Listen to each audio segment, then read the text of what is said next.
Welcome to the Pitch Your Pick podcast, the podcast we dive deep into all the sports books, find our favorite plays, and pitch them to each other to find the best bets every day. I'm Joe. This right over here is Jared. How you doing today, my man? I'm doing well. I had a long day at work, but I'm ready to get into the podcast, pitch some more losing bets. Yeah, we love that. And hopefully my internet doesn't crash like the first time we tried recording this. We'll see how it goes. Well, it's not going too well. So, yeah, like you said, we'll check out all of his losing bets in a second here on the screen for the yesterday's performance, and then we'll hop into our normal recap like we always do.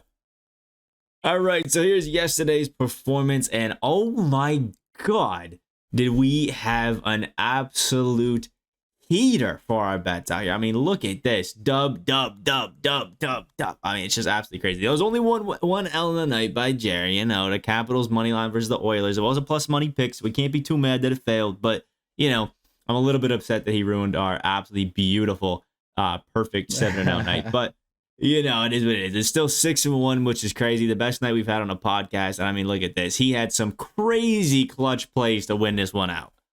Yeah, no, the Clippers were trailing the whole game, comeback cover at the end of the game. The Montreal game really was on pace to go over the whole time.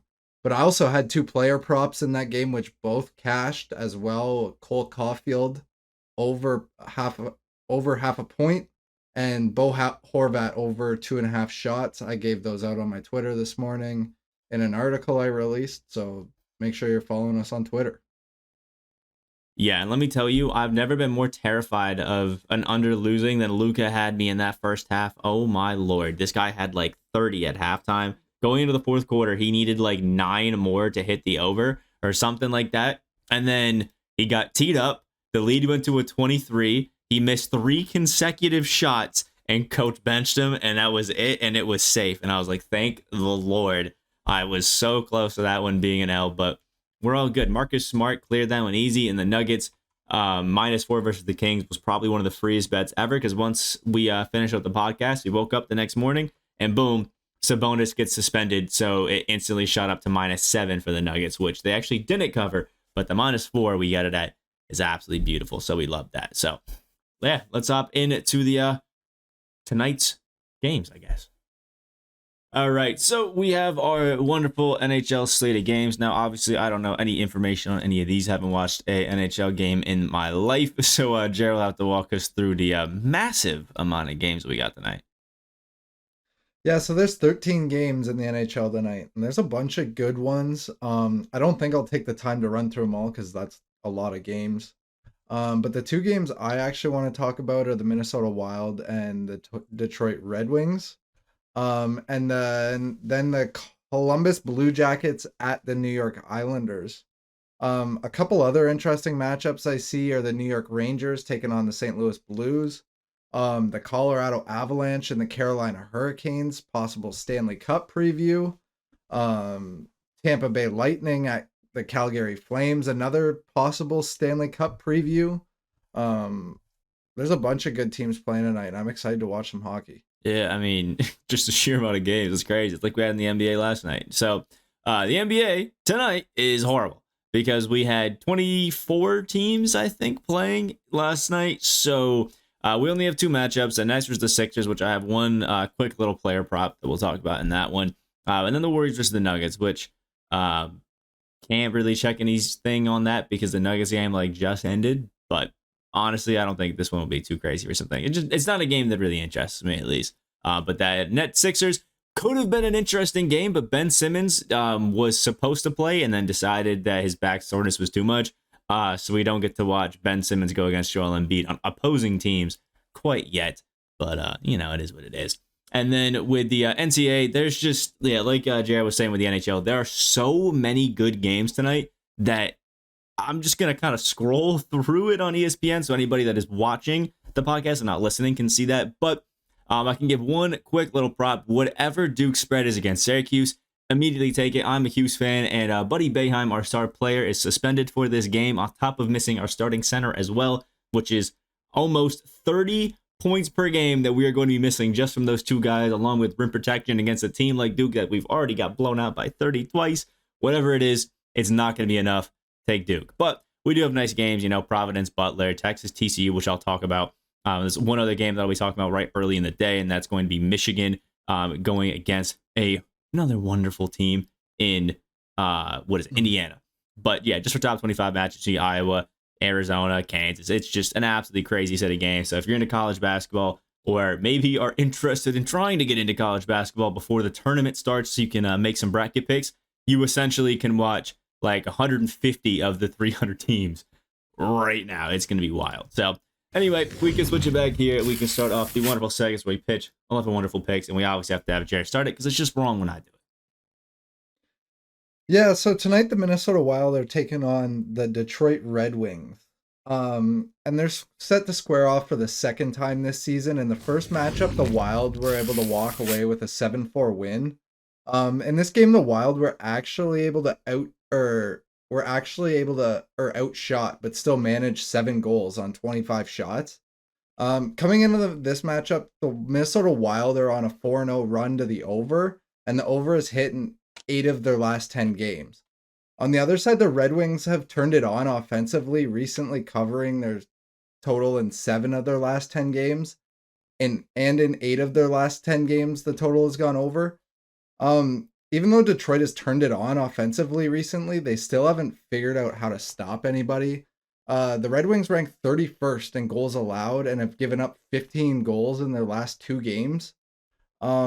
The Wild are the 3rd best scoring offense in the NHL, averaging over 3.7 goals per game. Over the Wild's last 10 games, they're scoring 3.40 goals per game. But over the Red Wings' last 10 games, they're allowing 5 goals a game. The Red Wings allow most of their goals to the opposing centers and left wing, actually. And that actually doesn't bode well in a matchup for the Minnesota Wild, who have Kirill Kaprizov as their first line left winger, who leads them in scoring. He has 28 goals this season, as well as Kevin Fiala, who plays the second line left wing. He's scored the 3rd most goals this season with 20. And their second leading scorer is actually Ryan Hartman, their first line center. So the Wild have a ton of scoring options at positions the Red Wings are really weak at defending. The Wild are 14-6 in games when they're favored by minus 150 or more. And with the line being so lopsided here, I'm going to actually just take the Minnesota team total over 3.5. Yeah, you got some pretty solid logic there. Honestly, I remember the last time you were talking about the Red Wings when it was that allowing 5 to Colorado and then allowing 17 total versus Toronto. So I think picking the Red Wings to allow a lot of goals. And before the show, we were talking about how bad the Coyotes were. Yeah. They're coming off a game where they gave up 9 goals to the Coyotes. Yeah. I rarely think about tailing these, but I like this one. For anyone that's wondering, the Red Wings actually allow the 28th most goals to opposing centers per game and the 31st most goals to opposing left wing per game. And if we really want to go through the other positions too, they allow the 23rd most goals to opposing right wingers and allow the most goals to opposing defensemen. So they're the Charlotte Hornets of hockey. Yeah, they allow goals to everybody. Or Swiss cheese defense. Swiss cheese defense. We're not stopping anybody. We're just scoring, and that's about it. Good for them. Hopefully it works out. Anyway, I'll take it quickly to the NBA. That way I can just do back-to-back college basketball bets and just kind of have fun with it. So we're going to be taking it over to that 76ers and Nets game like I was talking about. Now, initially, when I thought Ben Simmons was playing, I was going to take the Embiid over just for giggles because I thought it'd be funny. Embiid coming out and just horking on Ben Simmons. But that's not what I'm going to be going for since Ben Simmons isn't playing. I'm going to be looking at Tyrese Maxey because Tyrese Maxey has been crazy. And we're going to be taking his over on 17.5 points because Tyrese, since the addition of James Harden, has actually been going rogue. Which is crazy. Now, the one bright spot other than Joel Embiid throughout this time without Ben Simmons has been Tyrese Maxey. And with the addition of Harden, he's just been crazy. Before the trade, Maxey was averaging 17 points, 4.6 assists, and 3.5 rebounds, and about 47% from the field and 39% from deep. But since the Harden trade, granted, it is only 5 games, he's averaging 24.8 points, 3.6 rebounds, and 3.4 assists on 61% shooting from the field and 64% shooting from the 3-point line, and has 2 or more makes from 3 in every single one of those games. So just the additional spacing and playmaking that Harden's providing, allowing Maxey to kind of just play that more off-ball role, which he's obviously just more comfortable in, has really kind of unlocked him. And then you have Embiid just patrolling the paint. It's basically left Maxey wide open on a lot of 3-point attempts. And I just like how it's looking. With this current line at 17.5, Maxey has hit it in 3 of the 5 games that he's had with Harden. And the 2 that he didn't have 18 against was 2 17-pointers. One was against Miami, which you didn't hit your over against Miami, who was really surprised. And then the other one was against the Bulls, where Vucevic was not playing and Embiid dropped 43 points. So the fact that Maxey even got 17 when Embiid was having a night of his career, I was pretty impressed with that. So honestly, those were 2 games where I can kind of understand why Maxey didn't hit his over. Because, I mean, if you looked at the matchup, Embiid going against Tristan Thompson, you probably had to pick the Embiid over instead of Tyrese Maxey. So it's looking pretty good. Now, I don't expect Tyrese Maxey to continue shooting 64% from 3. That's just a little bit unrealistic, obviously. But I think the additional spacing that Harden has given, this Sixers team, the extra pace that he's given the Sixers team, and the fact that Maxey doesn't have to worry as much about playmaking, can just get buckets.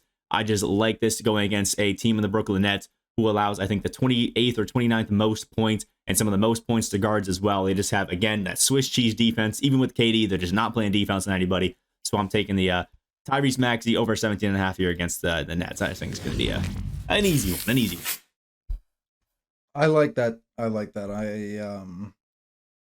I won't spoil too much because I'm gonna talk about this game too, and okay, I'm gonna talk about why I like overs in this game. So fair enough. All right. So are you going to be talking about this game right now? Yeah, I might as well jump in this, and I'll go back to the NHL to finish it off while you're talking about college basketball. Fair enough. So as Joe was talking about, since the Harden and Simmons trade, this has been the matchup that everyone's been waiting to see. Unfortunately, Ben Simmons won't be dressing for the game, which would absolutely make it a must-watch. But the Simmons and Embiid drama won't be the only focus, though. We already know there isn't any love lost between Kevin Durant and James Harden after Kevin Durant basically left them all the way at the end of the All-Star draft. And with all this drama kind of involved in this game with Simmons, he'll be sitting on the sideline, so there'll be some talk in there too.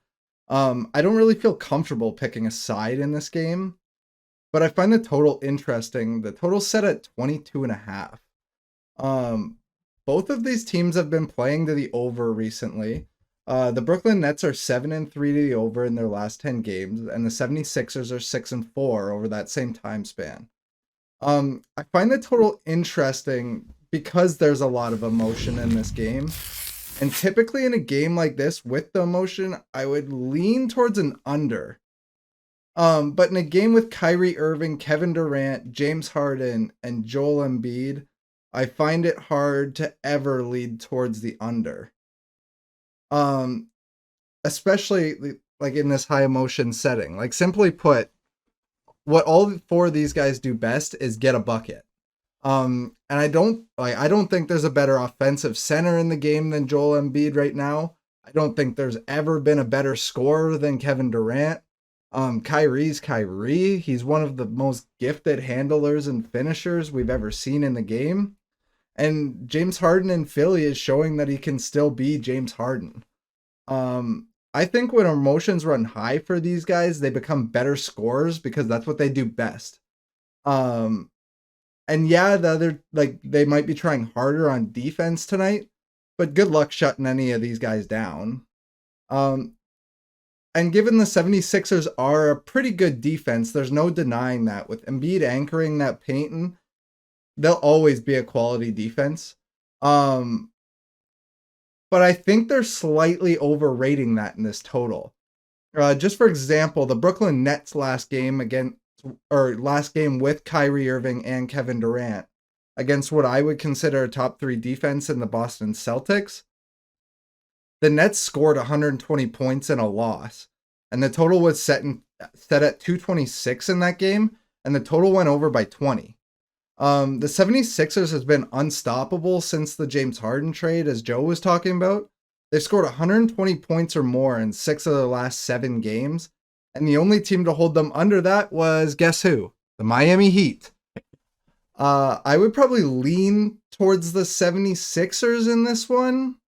However, I'm not confident in that, but I am confident that the 76ers are going to have to shoot the Nets out of the gym tonight.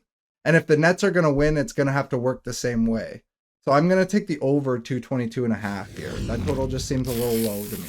Yeah, like you were saying, that was going to be my only like mic drop moment. I mean, they had the only team that they didn't drop 120 against was Miami, and they even dropped 135 against Boston with only 19 out of Embiid.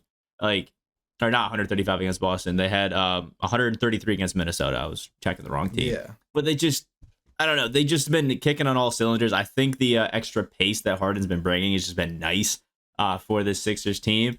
I do kind of lean into the Philly, but that's kind of because of my team, it's okay. But yeah, I just think this is going to be an all-out bucket getting performance. And the fact that Durant's had, aside from the Charlotte game, back-to-back 30s, Kyrie's coming off of 50. I think the Nets got all-time confidence, are going in here trying to just hoop on them. And same thing with Philly. And I think the one thing that I forgot was saying that the reason I could be worried about Maxey not hitting this over is the fact that Joel Embiid could continue on his yearly embarrassment of Andre Drummond and drop a cool 50. But you never know. We'll see how it goes. But I do like an over in here as well as Maxey. Maxey's points. Don't forget about it. I actually just saw the line just ticked up to 223.5. Oh, yeah, get it quick. It's possible. I can. Let me check here. Let me check. You check so you get it fast. So you can check it faster. Yeah. There's some 222s, and it depends. The line's not widely available yet by any means. But yeah, it's because we're so ahead of the game. It's already ticking up. So jump on this early. But I like it probably up to about 226. But I really think this game probably goes, I don't know. I think it goes way over. I think we see another 120 something or other. Like these guys are just pure. Just it'll be an art of bucket getting tomorrow night, I think. Yeah, I think that's fair. So I was gonna do a different game first, but I'm gonna take it to Michigan and Indiana to start off my little college basketball spurt here. And with as many as there are, this line is actually changing already. So I got it at -2, and I love that. Again, I love the ability to push. I always take my money back instead of losing it. That's fine. But Michigan now is favored by 2.5, and that's just because I think people are starting to realize that this may be a bit fugazi, especially if we consider the last matchup. So this is probably the most gut feeling pick I have really ever had on the podcast, and it's because Michigan has been playing great without their coach, Juwan Howard.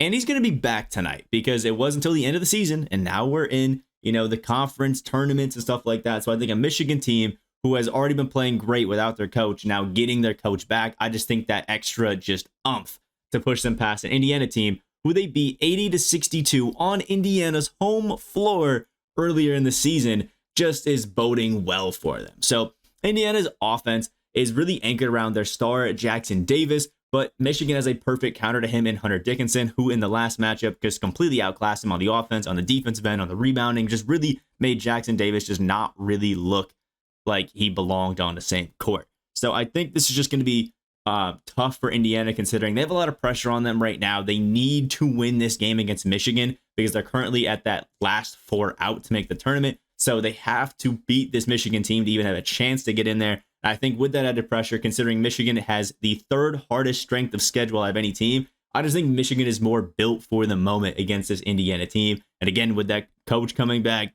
it's going to be pretty tough. Now, Michigan has the 19th most efficient offense in the country, the 82nd most efficient defense in the country, and Indiana has the 20th most efficient offense, but a pretty subpar defense that has also been allowing 11 more points per game on average in their last 10 games compared to the beginning of the season. They're just not locking it down anymore. They're sliding when they really need to be locking it up, and that's why I like this Michigan team. because last game against Indiana, they shot 11 of 17 from the 3-point line. And that's when they were playing their good portion of defensive ball. So they're playing even worse defense, and Michigan already is crazy against them. I just think this matchup is looking great for them. Indiana also has really struggled on the road. Just on their last 9 games, they've lost 7 of them. And in their last 11 road games, they've lost 8. And this is going to be on a neutral floor, so technically both teams are on the road. But Indiana has played worse defensively, worse offensively, and just worse in general on the road. So I just like Michigan here because they're cool, calm, collected under pressure. And with Juwan Howard here, I just think this one's good for Michigan to win this by at least 2. But I could see it being a larger margin of victory, honestly. I like that. If I had to pick a college to be a fan of, it would be Michigan. So go blue. Go blue. All right, anyway, we're going to bring it back to the ice, huh? Yeah, let's go back to the ice. Let's go.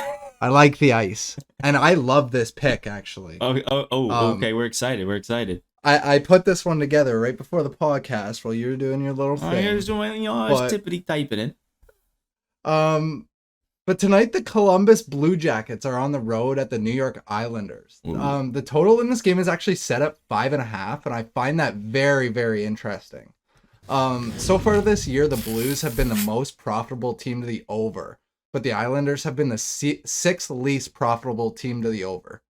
However, recently that kind of trend has changed, at least for the Islanders.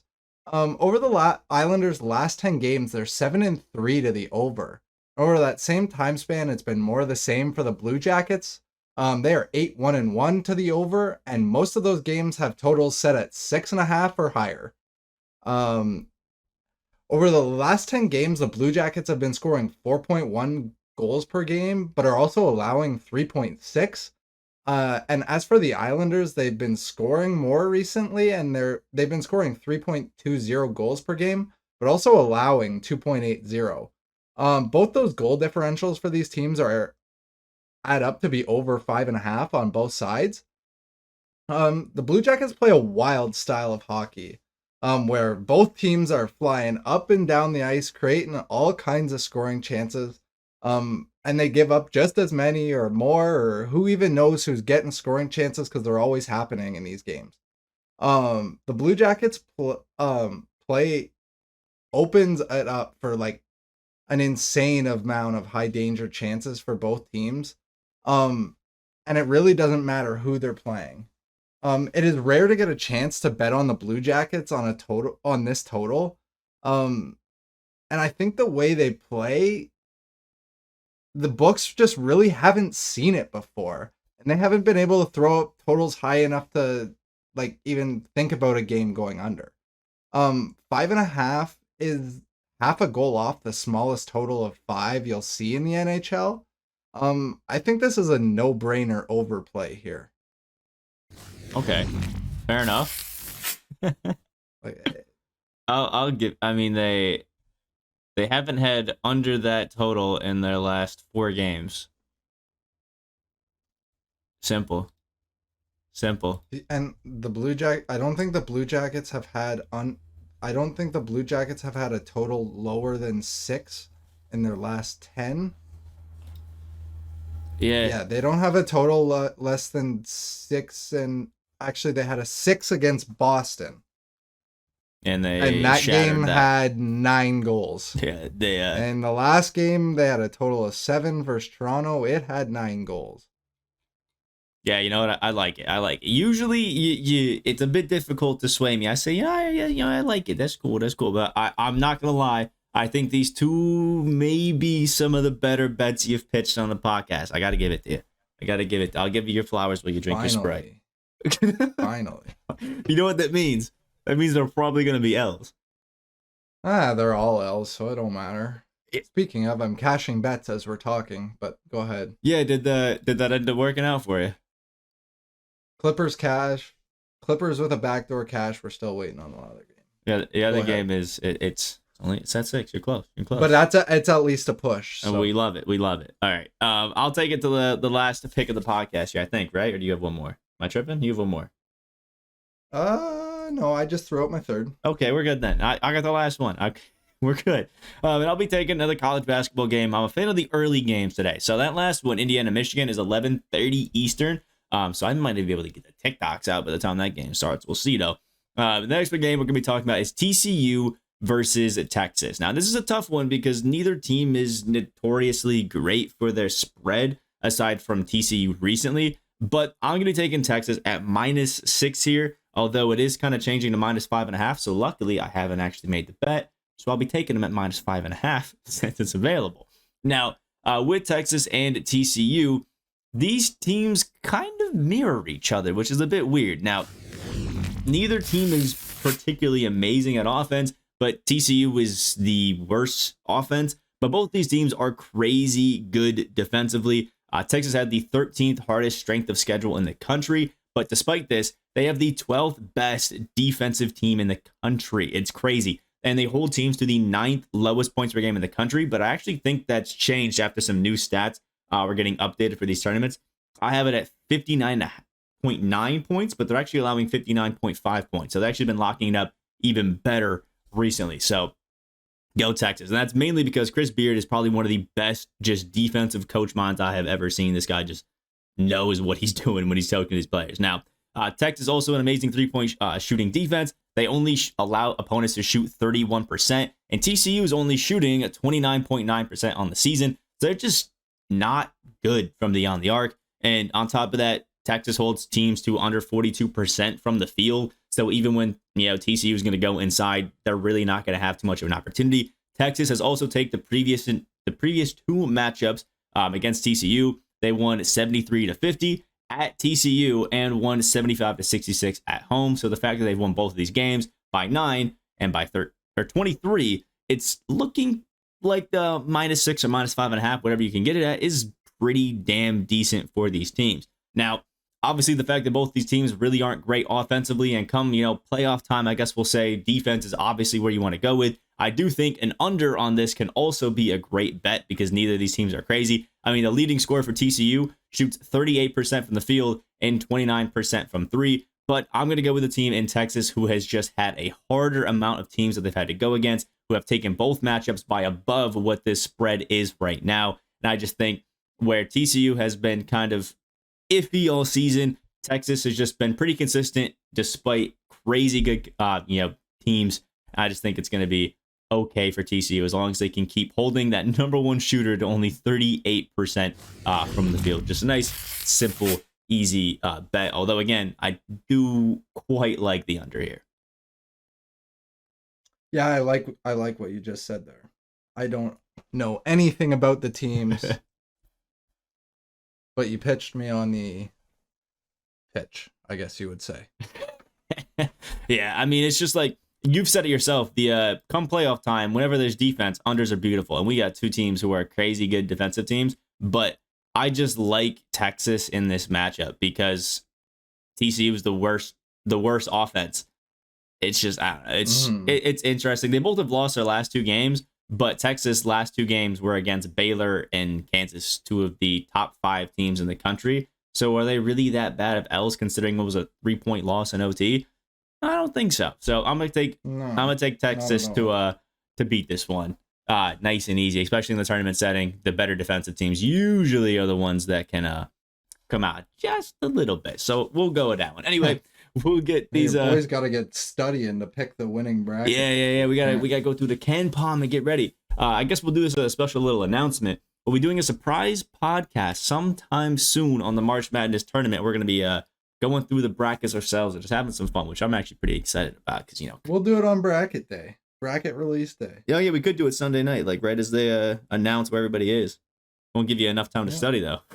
But we'll see. What's today? Well, you won't know all I'm saying is you won't know all the teams that are going to be in the bracket. Challenge accepted. All right, fair enough. All right, so we'll get our daily pick screen ready. Well, Bomb sits there all. Look at him. He's all confident. Anyway, we'll get the daily pick screen, and we'll see you guys in a second. All right, so here are today's quick little picks recap. Tyrese Maxey over 17.5 points at -116. The Wild team total over 3.5 at -132. 76ers and Nets team total, I guess we'll call it, over 22 223, I can't speak, at -110. Michigan to cover their -2 spread versus Indiana at -110.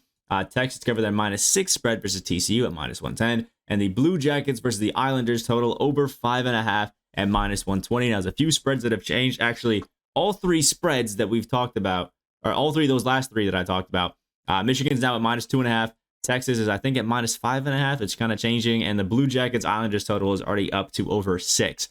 So get out there and bet these as fast as you can if you like the tail of the picks that we have here. So if you guys are watching it on YouTube, with that like button, comment what you guys thinking at that subscribe button as well. It always helps us out. And if you're listening on any of those podcast platforms, make sure you leave us that beautiful, wonderful, coveted 5-star review because it always helps us out. If you guys enjoy it, again, all support really helps out. Check out the TikTok, Twitters, Instagram, everything that you can. Go out there, make some bets, and make some money. See ya!